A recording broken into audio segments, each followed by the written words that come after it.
आपको धर्म याद आ रहे हैं, ये दान धर्म है, ये भागवत धर्म है, ये वैष्णव धर्म है, ये स्त्री धर्म है। और जिस समय में दुर्योधन ने दुशासन से कहा था कि द्रौपदी को नंगी करो, उस दिन कहा गया था तुम्हारा धर्म, और नहीं आया तुमको धर्म याद? मैंने तुम्हारी तरफ भी देखा। विष्णु पिता मैंने कहा रे द्रौपदी तुमने ठीक कहा, तब पर मैं दुर्योधन का अन्न खाता था। जैसे खाएंगे अन्न वैसा बनेगा खून, वैसा बनेगा मन। आज मेरे शरीर से सारा खून निकल चुका है, मेरी बुद्धि निर्मल है। इसीलिए तो कहता कि भोजन सात्विक होना चाहिए, अनुष्ठान में सात्विक भोजन, जिससे सात्विक बुद्धि रहे। अब कहा ये सारा खून मेरे शरीर से निकल चुका है, इसलिए मैं ऐसे कह रहा हूँ। युधिष्ठिर महाराज को समझाया और भगवान के लिए कहा वांछितस्तु उत्तरायण। इसका भी बड़ा बढ़िया अर्थ है उत्तरायण का।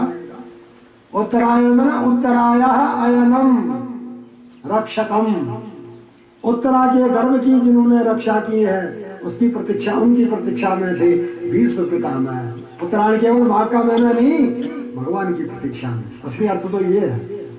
आज हम सामने बार भगवान को देखा है, भीष्म पितामह ने भगवान की स्तुति की। इति मति रूप कल्पिता वितृष्णा भगवती सात्वत पुंगवे विभूमि। विष्णु पितामह ने कहा महाराज मेरी एक कन्या है। बोले कन्या? इनका तो विवाह ही नहीं है। बोले वैसे कन्या नहीं, मति रूपी कन्या, बुद्धि रूपी कन्या, और वितृष्णा जिसमें कोई इच्छा नहीं है। या भीम एक अक्षर में विष्णु एवं तृष्णा, विष्णु में ही जिसकी तृष्णा है ऐसे वितृष्णा, विगता तृष्णा वितृष्णा, और भी तस्मिन् तृष्णा इति वितृष्णा। भगवान में जिसकी एकमात्र इच्छा है, इस प्रकार से मैं अपनी मति को समर्पित करता हूँ। सो भीष्म पितामह ने बड़ी लंबी चौड़ी भगवान की स्तुति की है और कहने लगे कि महाराज जो है आप जब आगे आगे से चलते थे, कौरव पांडवों की आयु का आप जो है, कौरव सेना की आयु का आप जो है हरण कर देते थे। और मैंने एक समय प्रतिज्ञा की थी आपसे जो है मैं अस्त्र धारण कराऊंगा। आपने प्रतिज्ञा की थी कि मैं अस्त्र को धारण नहीं करूंगा। बड़ा भयंकर युद्ध, मैंने आपके ऊपर बाणों की बौछार की, आपने अस्त्र धारण नहीं किया। आखिर में जब अर्जुन के ऊपर बाणों की बौछार की, लहू लुहान हो गया। अब अर्जुन ने कहा रक्षा करो रक्षा करो। उसी समय आप रथ से उतर गए थे, रथ का पहिया आपने ले लिया था। बोले महाराज आप वही हैं कि मेरा मान चले जाए पर मेरे जन का मान नहीं जाना चाहिए। तो भगवान की स्तुति की और स्तुति करते करते भीष्म पितामह कहते भगवान में लीन हो गया। बोलिए भीष्म पितामह महाराज की जय। अब युधिष्ठिर महाराज राजगद्दी में बैठे, भगवान जो चले हैं फौज पलटन साथ में है, जगह जगह भगवान की पूजा हो रही है। द्वारकापुरी में पहुंचे हैं, शंखर जो ध्वनि की तो सब द्वारकावासी आ गए और भगवान से कहा अहो अनाथा भवतास्मि यद्वयम् त्रैवेष्टपानामपि दूरदर्शनम्। हे प्रभु आज तक हम अनाथ थे, आज हम सनाथ हो चुके हैं। अब भगवान की पटरानी ने जो है षोडश श्रृंगार किया है। भगवान के साथ में कैसे बोले तो पुत्रों को आगे करके और भगवान के साथ में जो है बातचीत की है। भगवान ने द्वारकापुरी में प्रवेश किया है। इधर युधिष्ठिर महाराज बैठ गए राजगद्दी में। इन्होंने पूछ लिया कि गुरुदेव जिस बालक की भगवान ने गर्भ में रक्षा की थी उसका क्या हुआ? बोले वही तो है प्रधान श्रोता। वैशाख के मैंने अक्षय तृतीया के दिन मध्याह्न में उत्तरा के गर्भ से बालक का जन्म हुआ है, खुशी का ठिकाना नहीं। युधिष्ठिर महाराज ने कहा तुम्हारा नाती हो गया, बगल बंदी की तनी टूट गई, गर्भ वंश नष्ट हो रहा था, आज हमारा नाती हुआ है। ब्राह्मणों को बुलाया, नानी श्राद्ध कराया। अब तो ब्राह्मणों ने जन्मपत्री बनाई है। ब्राह्मणों ने कहा ये जन्म लेते ही परीक्षा कर रहा है कि यहाँ सब दिखाई दे रहे हैं, लेकिन जिसने गर्भ में परीक्षा की रक्षा की वो नहीं दिखाई दे रहा। तो ब्राह्मणों ने कहा इसका नाम होगा परीक्षित, दूसरा नाम होगा देवरात, हिमालय के समान ये आश्रय दाता होगा, समुद्र के समान गंभीर होगा, भगवान राम के समान जो है सत्य प्रतिज्ञा होगा, अर्जुन के समान जो है ये धनुषधारी होगा, और ये जो है रंगदेव के समान जो है उदार होगा। ये जो है 3 अश्वमेध यज्ञ करेगा, आखिर में इसके जन्मे जाए इत्यादि बेटा होंगे, इसको साथ लगेगा और गंगा किनारे जा करके सुखदेव जी से भागवत की कथा सुनेगा, और 7 दिन में इसका जो है उद्धार हो जाएगा। तो शुरू से लेकर के आखिरी तक का चिट्ठा बता करके ब्राह्मण लोग चलेंगे। अब तो युधिष्ठिर महाराज बैठे हुए हैं राजगद्दी में, परीक्षित महाराज बढ़ रहे हैं जैसे शुक्ल पक्ष का चंद्रमा बढ़ता है। सराज पुत्रो भवृत आशु शुक्ल इमोदुपः, खुशी का ठिकाना नहीं, नाती हुआ। अब एक समय घूमते घामते विदुर जी आए। युधिष्ठिर महाराज ने पूछा कि चाचा जी आप कौन कौन से तीर्थों में गए, भगवान कृष्ण की कथा सुनाओ। सब बताए, भगवान कृष्ण दिव्य धाम को जा चुके हैं, भगवान कृष्ण के दिव्य धाम की कथा नहीं बताई। अब तो विदुर जी महाराज चले गए आधी रात्रि में धृतराष्ट्र के पास। धृतराष्ट्र ने पूछा क्या समाचार है भाई, वैसे सेवा पुत्रों ने नहीं की जैसे पांडव करते हैं। विदुर जी ने कहा धृतराष्ट्र अंधे मरासो और भीमेना वर्जितम पिंडम आदत्ते गृहपालवत, जैसे कोई कुत्ते को रोटी डालता है ऐसे भीमसेन तुमको रोटी का टुकड़ा डालता है और जिंदा रहना चाहते हो। बुढ़ापा आ गया, मरने का समय आ गया, प्रज्ञा चक्षु धृतराष्ट्र के नेत्र खुले। बोले क्या नहीं करा तुमने पांडवों के साथ में, जिस सभा में कहा द्रौपदी नंगी करो तुम उस सभा में थे, जब कहा जहर के लड्डू दो तब तुमने कहा ठीक है दो, जब कहा लाख के भवन में जलाओ तब तुमने मना नहीं किया, और आज उन्हीं के 12 टुकड़े खा करके तुम जिंदा रहना चाहते हो। होश नहीं है, प्रज्ञा चक्षु है, आंख खुल गई। धृतराज ने कहा भाई विदुर उद्धार करो, चलो मेरे साथ। तो पतिम प्रयांतम सुबलस्य पुत्री पतिव्रता चानुजगाम साध्वी, सुबल की बेटी है गांधारी। गांधारी के पिता का नाम है सुबल। गांधारी ने कहा मुझे भी दे चलो। धृतराष्ट्र ने कहा विदुर जी तुम्हारी भाभी कह रही है, बोले ले चलो।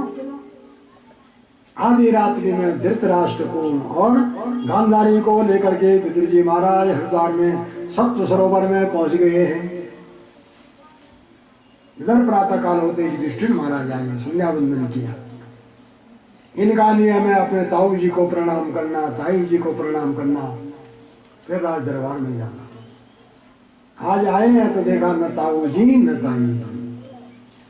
दरवाजे पर था संजय, बोले बता संजय, तो दरवाजे का पहरेदार है। कहाँ गए हमारे ताऊ जी, कहाँ गए हमारे ताऊ जी।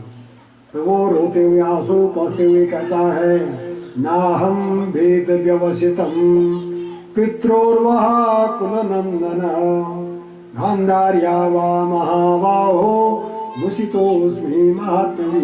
क्या बताऊं, मैं नहीं जानता हूँ कि आपके ताऊ जी कहाँ गए, ताई जी कहाँ गए, मुझको ठग दिया है। अब युधिष्ठिर महाराज कह रहे हैं जब ये पहरेदार नहीं बताता है तो और कौन बताएंगे।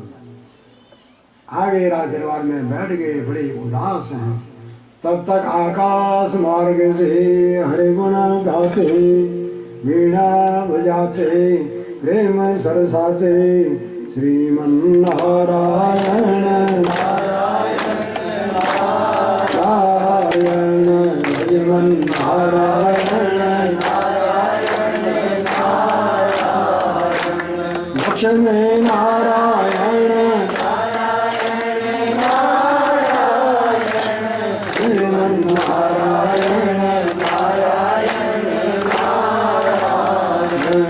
श्री हरि नारायण नारायण नारायण श्रीमन नारायण नारायण नारायण सद्गुरु नारायण नारायण नारायण श्रीमन नारायण नारायण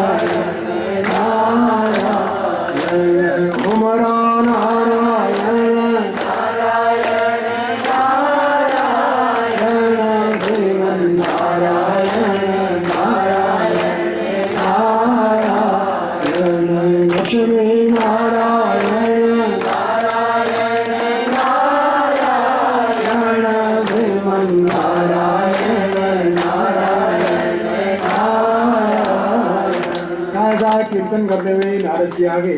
आप लोग बड़े बढ़िया साधुवाद के पात्र हैं ना, जो भगवान का कीर्तन करते हैं।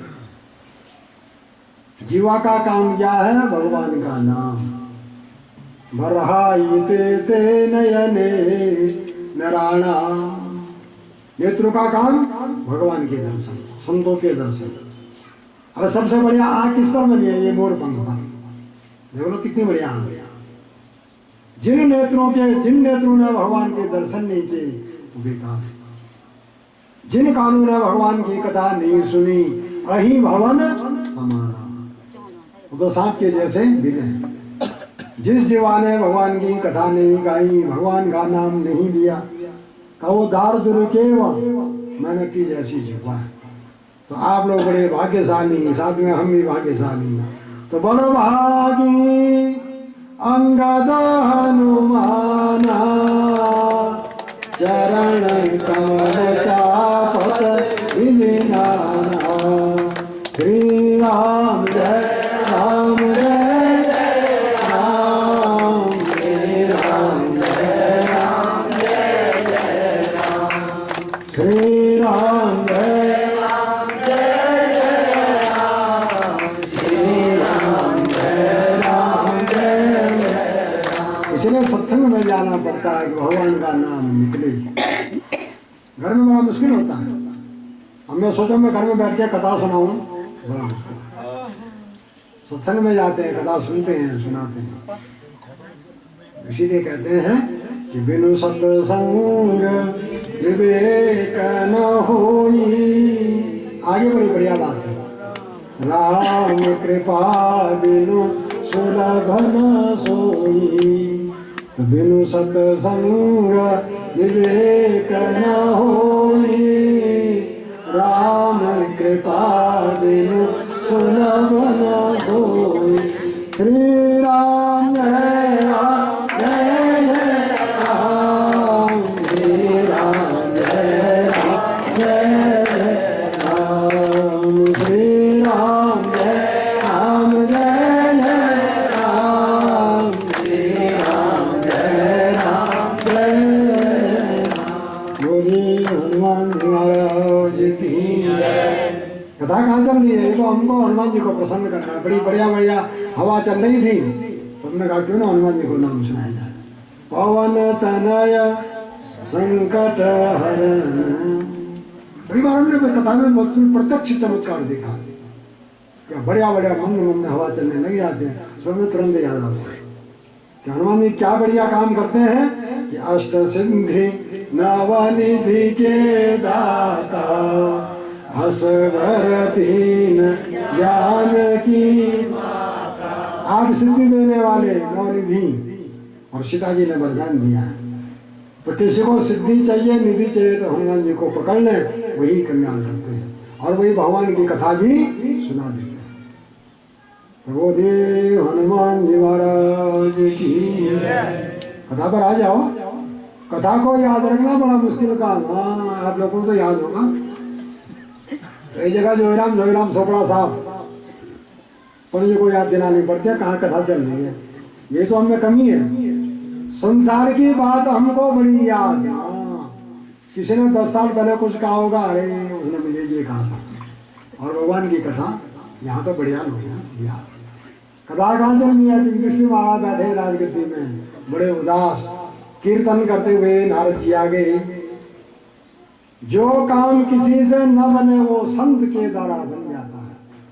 संत समागम हरि कथा तुलसी दुर्लभ दो। संत मिल जाए तो जीव का कल्याण है। सत सुधरई सत संगति पाई, और पारस पारस को धातु सुहाई। संतों की बड़ी महिमा है। तो युधिष्ठिर महाराज ने पूछा, नारद जी ने पूछा, युधिष्ठिर महाराज कैसे आपका मन उदास है? बोले भैया पता नहीं हमारे ताऊ जी कहाँ गए, ताऊ जी कहाँ गए। नारद जी ने कहा, अरे युधिष्ठिर जी, उनकी है आज से केवल 5 दिन की आयु, क्या करोगे ला करके? इस समय वो हरिद्वार में है, गंगा किनारे सप्त सरोवर में आसन को जीत चुके हैं। 5वें दिन में विदुर जी गए होंगे भिक्षा लेने के लिए, कुटिया में आग लगेगी, धृतराष्ट्र भस्म हो जाएंगे, उनकी पत्नी गांधारी भी वही भस्म हो जाएगी, क्या करोगे ना करोगे? तो मेरा विचार तो यह है कि तुम उनके भजन में विघ्न मत करो। तो युधिष्ठिर महाराज ने शोक को त्याग दिया। उधर 5वें दिन में विदुर जी गए हुए थे भिक्षावृत्ति के लिए, तब तक कुटिया में आग लग गई, धृतराष्ट्र का शरीर शांत हो गया। उधर गांधारी ने देखा आग लग रही है, वो भी उसी में प्रवेश कर गई, शांत हो गई। अब विदुर जी महाराज आए, देखा भाभी और भाई की राख की ढेर बनी है, उनकी राख की ढेर को गंगा जी में विसर्जन किया। और हर्ष शोक युतः तस्मात् गंगा तीर्थ निषेवक, विदुर जी को हुई खुशी। क्यों खुशी हुई? कि आखिरी समय में भगवान का भजन किया। और दुख हुआ कि आखिर में बड़े भाई मरे हैं, तो खुशी भी हुई और दुख भी हुआ। तो हर्ष शोक युतः दोनों से युक्त होकर के विदुर जी महाराज तीर्थ यात्रा के वास्ते चले गए हैं। इधर युधिष्ठिर महाराज राजगद्दी में बैठे हैं, खुशी का ठिकाना नहीं। परीक्षित महाराज बोल रहे हैं। युधिष्ठिर महाराज ने अर्जुन से कहा कि अरे अर्जुन, जिनकी कृपा से हमको राजगद्दी मिली है, जरा उनके कुशल लेकर दिया। अब अर्जुन चले गया द्वारिकापुरी में, 7 महीने हो गए, अर्जुन आया नहीं। एक समय युधिष्ठिर महाराज बैठे थे, बगल में बैठा था भीमसेन। तो भीमसेन से कहा, गता सप्ताधुना मासा भीमसेन तवानुजः नायाति कस्य वा हेतोर् नाहं वेदेदममंजसा। भीमसेन, तेरे भाई को गए हुए 7 महीने हो गए, अभी तक अर्जुन नहीं आया है, क्या कारण है? बिना बात का ग्रहण लगता है, उल्कापात होते हैं। रात्रि में गाय शब्द करती है, बहुत बड़ा अपशकुन है। यदि रात में गाय बोले, शब्द करे, तो अपशकुन है। रात को गाय नहीं बोलती, जंगल में वो एक बात अलग है, लेकिन नहीं तो गाय शब्द नहीं करेगी, तो ये गाय रंभाती है। संसार के प्राणी दान करते हैं कम, बखान करते हैं ज्यादा। किसी मूर्ति में तेज नहीं है, मेरी बाई भुजा फड़क रही है, कुत्ते मेरी तरफ मुंह करके शब्द करते हैं, उल्लू शब्द कर रहे हैं, क्या कारण है? मालूम पड़ता है भीमसेन द्वारिकापुरी में भगवान कृष्ण नहीं है। बात चल रही है, तब तक रोता हुआ अर्जुन आ गया। युधिष्ठिर महाराज ने पूछा, कह रहे अर्जुन तू क्यों रो रहा, बता तो सही भाई। भगवान कृष्ण की कुशल क्षेम सुना, बच्चों के कुशल क्षेम सुना, क्यों रो रहा है? क्या तुझसे गम्यागम्य हो गया, भक्षा भक्ष हो गया? किसी ब्राह्मण से कहा होगा रक्षा करूंगा, रक्षा नहीं की, इसलिए क्या तू रो रहा है? जो खाना नहीं था वो तूने खा लिया है, इसलिए तू रो रहा है। त्यागने योग्य जो था उसको त्यागा नहीं है, बता तो सही तू क्यों रो रहा है? भगवान कृष्ण की कुशल क्षेम सुना। अब तो ये जो अर्जुन ने जो है गीता का जो भगवान ने उपदेश दिया था उसको धारण करके, और अर्जुन ने आंसू पहुंचते हुए धीरे धीरे कहा है, वंचितो हम महाराज हरिणा बंधुरूपिणा। क्या बढ़िया भगवत श्लोक है ना। और हमें तो बड़ा घमंड होता है अपने पिताजी की बात सुन के। आगरा में बढ़िया, आप लोग तो ब्राह्मण है, ये तो उत्तराखंड है, यहाँ तो हमने कल भी कहा था ज्ञान की धारा बहती है उत्तर दिशा से। वेद व्यास ने पुराणों की रचना कहा कि उत्तराखंड में, और आगरा के बढ़िया वो हमारे पिताजी के कथा में आते थे केवल श्लोक सुनने। कथा तो बोले पंडित हमको आते हैं, पर हम आपकी कथा में आते हैं श्लोक सुनने के। तो भागवत के श्लोक तो श्लोक हैं, वंचितो हम महाराज हरिणा बंधुरूपिणा। और हम तो जब छोटी अवस्था से पिताजी की कथा में जाते थे तो पाठ करने लगे, सुंदर सुंदर में कई श्लोक याद हो गया। उन्हीं की सब कृपा है। अब मैं सोचूं याद करूं बड़ा मुश्किल है। एक श्लोक बड़े मुश्किल से कुछ दिन पहले देवी भागवत की कथा करनी थी शिमला में, पकौड़ी बना, हाँ वहाँ की रिश्तेदारी भी है, तो बड़े मुश्किल से एक श्लोक देवी भागवत का याद हुआ। सृष्टो या सर्ग रूपा जगदमन विदो पालिनी या चरोत्री संगारे चापि यस्या जगदिदं किलं क्रीडनं या पराख्या पश्यन्ति मध्यमातो तदनु भगवती वैखरी वर्णरूपा शास्त्रवाचं प्रसन्ना विधिहरिगिरीशा राधिकानं करोतु। ये जब 10-12 दिन पड़ा तब हुआ श्लोक याद है ना। और पहले इतनी कृपा रहती थी कि कथा में सुनते सुनते में कहीं लोग याद हो जाए। अब भला कुछ कम हो गए लेकिन पहले खूब थे। वंचितो हम महाराज हरिणा मनुरूपिणा, क्या बढ़िया कह रहा कि जिन भगवान कृष्ण को हम भाई समझते थे उनके द्वारा हम ठग गए। और भगवान को याद दिलाते हुए अर्जुन कह रहा है कि यत् संश्रया द्रुपद गेहमुपा गताना राज्ञां स्वयं वरमखे स्मर दुर्मदाना। हमारा को दिन याद है कि भगवान कृष्ण की कृपा से हमको द्रौपदी मिली थी। बड़े बड़े राजा महाराजा, उनकी कृपा से मैंने खांडव को जलाने के लिए अग्नि को दिया था। माय दानव की रक्षा की थी, माय दानव ने सभा दी थी, जो तुमसे ईर्ष्या करेगा उसको उल्टा दी थी। उसी में दुर्योधन का मान भंग हुआ था। और भगवान कृष्ण की कृपा से मैंने भगवान शंकर को प्रसन्न किया था। अब एक बहुत बढ़िया बात अर्जुन याद दिला रहा है, बाद में हमें बहुत याद आती है। याद तो आती है लेकिन व्यक्ति वही है जो धैर्य से काम ले बना। यहाँ भी एक मामला बड़ा गड़बड़ है, धैर्य से काम लेना चाहिए। वो यहाँ में बड़ा गड़बड़ कर देते हो, ऐसे नहीं। अरे वो तो परमात्मा की कृपा से धैर्य भगवान स्वयं देते हैं, पर फिर भी प्रयास करना चाहिए।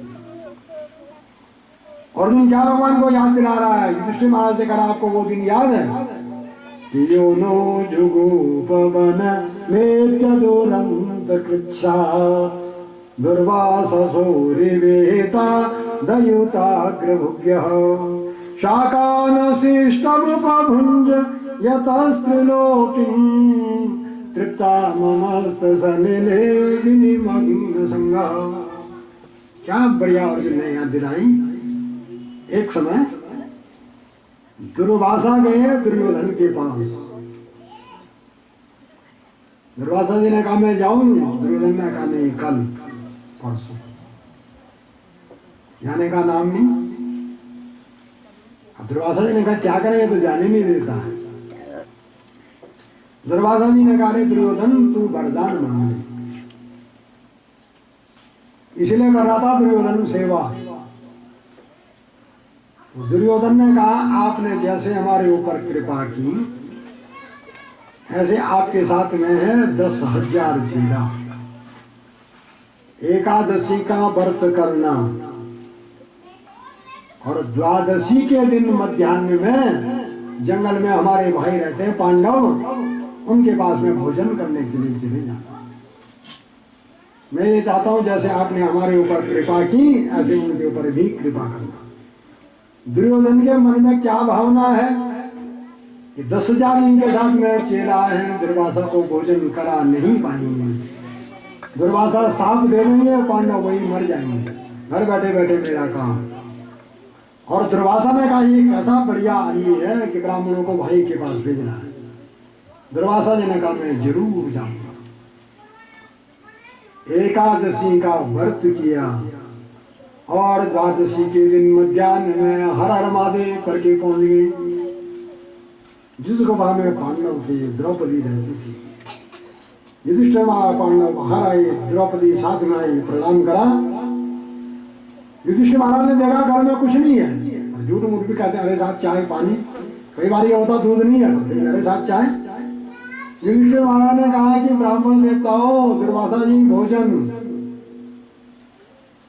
दुर्वासा जी ने कहा भोजन तो करेंगे, कल हमारी एकादशी का व्रत, आज द्वादशी, और मैं जाता हूँ संध्या करने, करो तैयारी।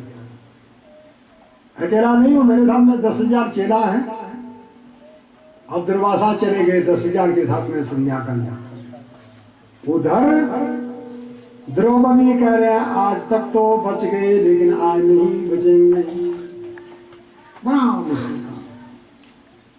व्यक्ति सब जगह से बच जाएगा, लेकिन यदि ब्राह्मण का साथ लग गया तो नहीं बचेगा। क्या करें? युधिष्ठिर महाराज ने निमंत्रण दे दिया है, 10,000 चेला है, साथ में दुर्वासा है, तो द्रौपदी के प्रिय कौन है? भगवान कृष्ण। आज द्रौपदी ने जो नेत्रबंद की भगवान को याद किया है, तो श्री कृष्ण गोविंद हरे हरे,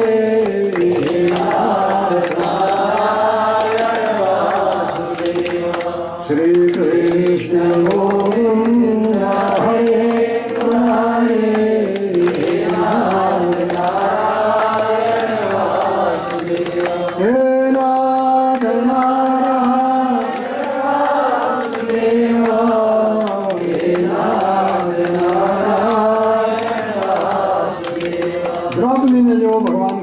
किया है आपत्ति में भगवान को याद।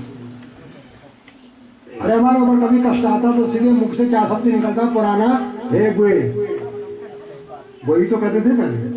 और या हे माँ, जिसका जो प्रिय व्यक्ति होता, कई बार हम कह देते हैं कि हे भैरव, हे काली माई।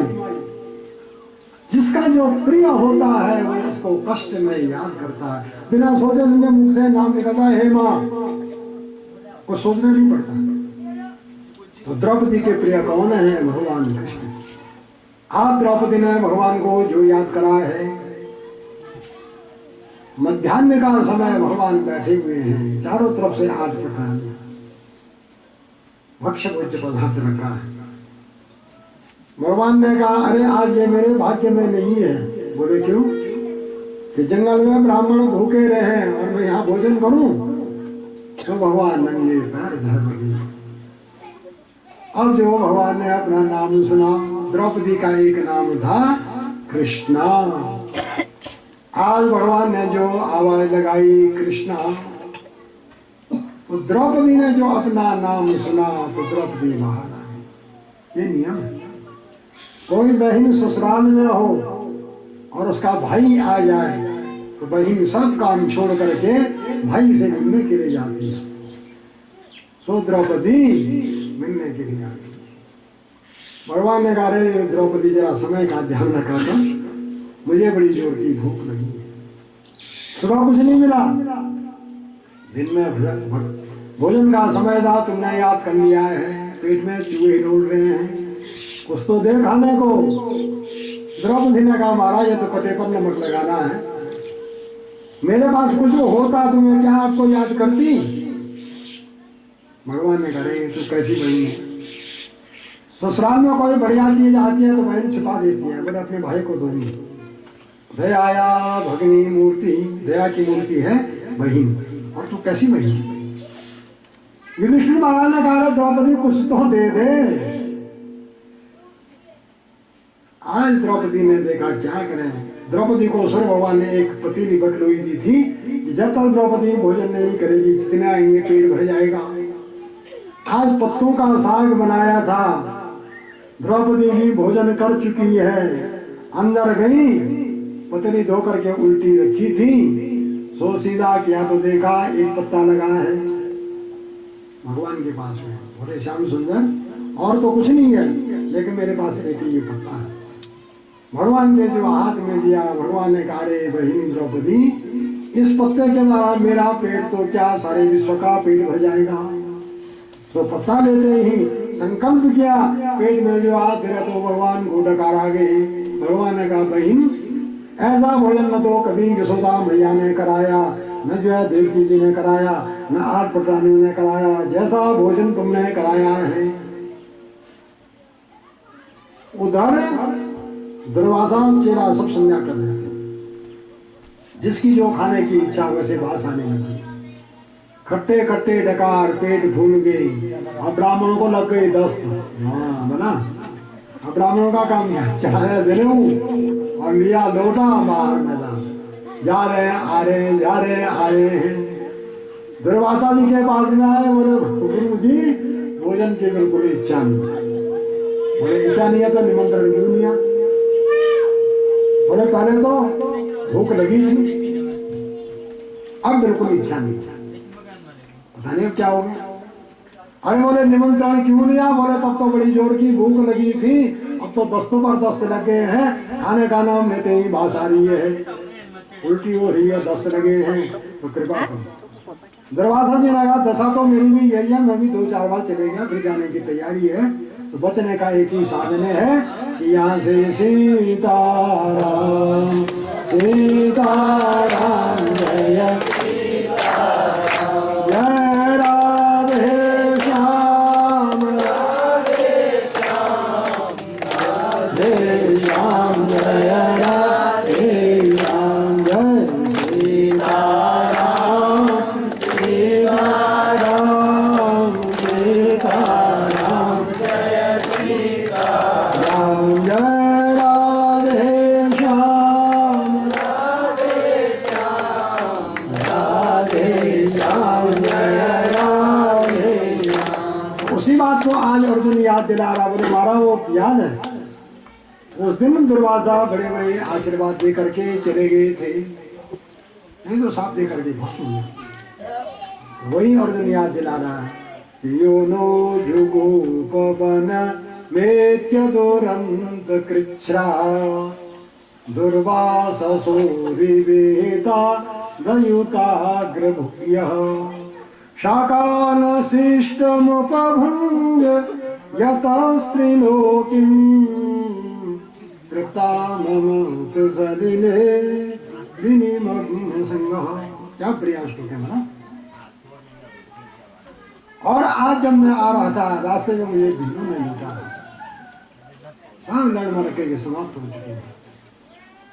बोले तेरे पास धनुष नहीं था, बाण नहीं था।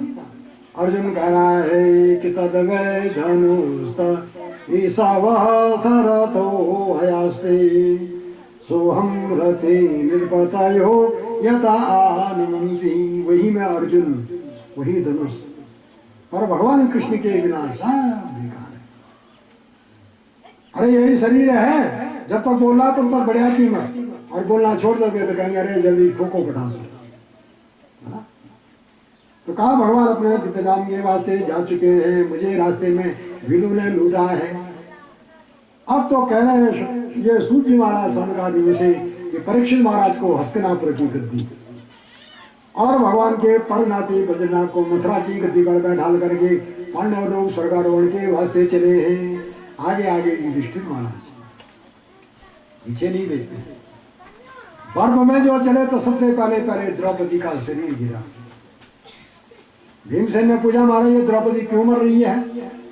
कि कहा द्रौपदी माँ के कहने से, भगवान शंकर के कहने से, और हम पांचों की समान पत्नी थी, लेकिन ये अर्जुन को विशेष चाहती थी, इसलिए द्रौपदी मर रही है। 3 कारण है द्रौपदी के 5 पति में, इसलिए मर रही है। पतिम देही पतिम देही पतिम देही, ऐसा करके देवी भागवत में एक श्लोक आया। हाँ उस दिन पहले अभी करा तो भी मुझे याद, पंडित ने याद दिला दिया होगा ना। अब पढ़ेंगे तो याद तो कुछ ना कुछ होगा ही, ऐसी बात थोड़ी नहीं है। और अब की बार मैं कोई कमेंट नहीं कर रहा, लेकिन अब की बार जो मैंने देवी भागवत किया, पहले मैंने खुद पढ़ा शुरू से लेकर के आखिरी तक। वैसे पढ़ा नहीं, मनन के साथ पढ़ा वास्तव में देवी भागवत में है क्या। और वैसे मैंने 3 बार जो है देवी भागवत की कथा की थी पहले, लेकिन अब मुझे पक्का विश्वास है कोई मुझे स्वप्न में भी कह दे कथा करो तो कर दूंगा। ये पिताजी की सब कृपा है। शास्त्र सुचिंतित पुनि पुनि देखा, शास्त्र को बार बार पढ़ना चाहिए। हम भागवत को 2 जगह में आता है, नहीं करेंगे पाठ तो होगा मौला साहब। अब भी जब भी मौका मिलता है तो पाठ जरूर कर देना ना। एक घड़ी चाहे 1 अध्याय हो, 2 हो, 10 हो, 12 हो, करते जरूर। तो शास्त्र को बार बार देखना चाहिए। तो यह बात कहाँ चली कि द्रौपदी के 5 पति, उसमें 3 कारण है। तो बोले ये द्रौपदी विशेष अर्जुन को चाहती थी, इसलिए द्रौपदी मर रही है। आगे चले, बोले नकुल मर रहा है, इसको अशुविद्या का घमंड इसलिए मर रहा है, सहदेव को सुंदरता का घमंड। आगे चले, अर्जुन मर रहा है, बोले अर्जुन को गांडीव का घमंड इसलिए मर रहा है। अब भीमसेन ने कहा मैं भी मर रहा हूँ कि तू बड़ा उत्पाती था इसलिए तू मर रहा है। अब तो आगे आगे युधिष्ठिर महाराज चले हैं, कुत्ता है, भगवान के पार्षद दिव्य विमान लेकर के आए कि बैठो युधिष्ठिर, पहले इस कुत्ते को बैठाओ। वो कुत्ता कोई नहीं, साक्षात धर्मराज हैं। अब युधिष्ठिर महाराज जो महाभारत में संशय वाली बात कही थी गुरु द्रोणाचार्य के लिए, अश्वत्थामा हतो हतः नरो वा कुंजरो वा, उसका फल ये हुआ कि नरकों का अवलोकन करके और दिव्य धाम के वास्ते गए हैं। श्रद्धये तत् भगवत् प्रियाणाम पनुसुतानामिति संकयाणम। जो इस कथा को सुनते सुनाते हैं उनका सब प्रकार से कल्याण ही कल्याण होता है। अब राजगद्दी में बैठे हैं परीक्षित। ब्राह्मण लोग जैसे कहते हैं वैसे राजा परीक्षित करते हैं। एक समय रथ में बैठे अपने पूर्वजों की महिमा सुनी, जगह जगह 7 द्वीपों में महिमा सुनी। अब एक समय क्या घोड़े में बैठ करके जो जा रहे थे तो देखा एक जगह पर एक बैल है, उसके 3 पैर टूटे हुए हैं। एक गाय और एक दुष्ट राजा जिस बैल के 3 पैर टूटे हैं उसको कोड़े मार रहा है। पृथ्वी रूपी गाय, धर्म रूपी बैल और कलयुग रूपी राजा। धर्म का रूप क्या है? बैल। इसलिए तो भगवान शंकर के मंदिर में नंदीगण धर्म साक्षात। अब वो धर्म रूपी बैल है, उसके 3 पैर टूटे हुए हैं। पृथ्वी रूपी गाय है, बातचीत चल रही है। धर्म रूपी बैल कह रहा माँ तू क्यों रो रही है? क्या कलयुग में सरस्वती शूद्रकुल में चली जाएगी? देख लो, हाँ गई शूद्रकुल में।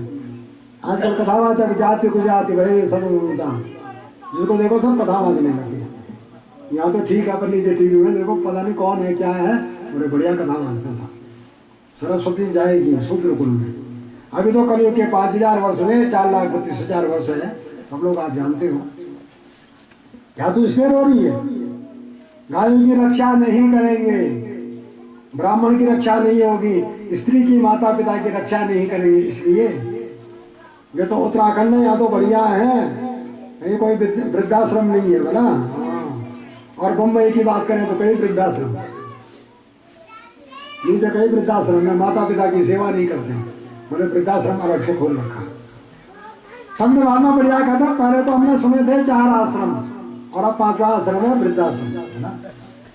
तो क्या बूढ़ों की सेवा नहीं करेंगे, माता पिता की सेवा नहीं करेंगे, इसलिए तू रो रही है? सरस्वती शूद्रकुल में चली जाएगी, इसलिए क्या तू रो रही है? ब्राह्मण भी अपने धर्म कर्म को छोड़ देंगे, इसलिए क्या तू जो है रो रही है? बता तो सही। पहले मेरे 4 पैर थे, इसमय असंग मद हो, घमंड करके 3 पैर नष्ट हो गए। घमंड करा तो दया गई, अभिमान किया तो तपस्या गई, और संग बढ़िया नहीं गई तो शुद्धता चली जाती है। अब केवल एक सत्य का पैर बाकी, कलयुग में सत्य रहेगा। तब राजा परीक्षित आ गए, बोले तुझे कौन कष्ट दे रहा है बता? धर्म कह रहा है हमारा, कोई कहता है कि वो ग्रहों से दुखी, कोई कहता कर्म से दुखी, कोई कहता स्वभाव से दुखी। आप स्वयं विचार करो। तो राजा परीक्षित ने कहा धर्मम ब्रवीषि धर्मज्ञ धर्मोसी विश्वरूप धृत। मारा आप साक्षात धर्म, अरे जो पाप करता वो तो भोगेगा ही, बताने वाले को भी पाप लगता है, इसलिए आप बताते नहीं। ले ली राजा परीक्षित ने म्यान में से तलवार, अभी मारता मैं इस राजा को। सो वो कलयुग रूपी जो राजा है, राजा परीक्षित के चरणों में गिर गया। राजा परीक्षित ने कहा तुझे मेरे यहाँ नहीं रहना है। न ते गुडाकेश यशो धराणाम बद्धांजलिर्वयमस्ति किंचित। कहा मैं अर्जुन का नाती हूँ, गुडाकेश। गुड़ा मैंने नींद को जीतने वाला, गुडाकेश मैंने घुंघराने हैं जिसके बाल, उसका मैं नाती। अर्जुन कहा मैं नाती हूँ, तुझे यहाँ नहीं रहना चाहिए। कलियुग ने कहा मैं कहाँ जाऊँ, आप मुझे दिखाई देते हो सब जगह। तो राजा परीक्षित ने 4 जगह दी। द्यूतम, जुए में कलियुग का वास। पानम, बोतल में कलियुग का वास। स्त्रिया, जिस स्त्री का आचार विचार ठीक नहीं हो उसमें कलियुग का वास। और सोना, हिंसा में कलियुग का वास। जुए में, शराब में, हिंसा में और स्त्रियों में। अब कलियुग ने कहा इतने में मेरा गुजारा नहीं होगा, मेरे साथ में बड़ी फौज है। तो राजा परीक्षित ने विचार करके जात रूपम अदा प्रभु, सोने में कलियुग का वासा दे दिया। राजा परीक्षित देखना कलियुग में सारे अवगुण है और एक सबसे बड़ा जो है गुण है, ये कलियुग केवल नाम आधारा।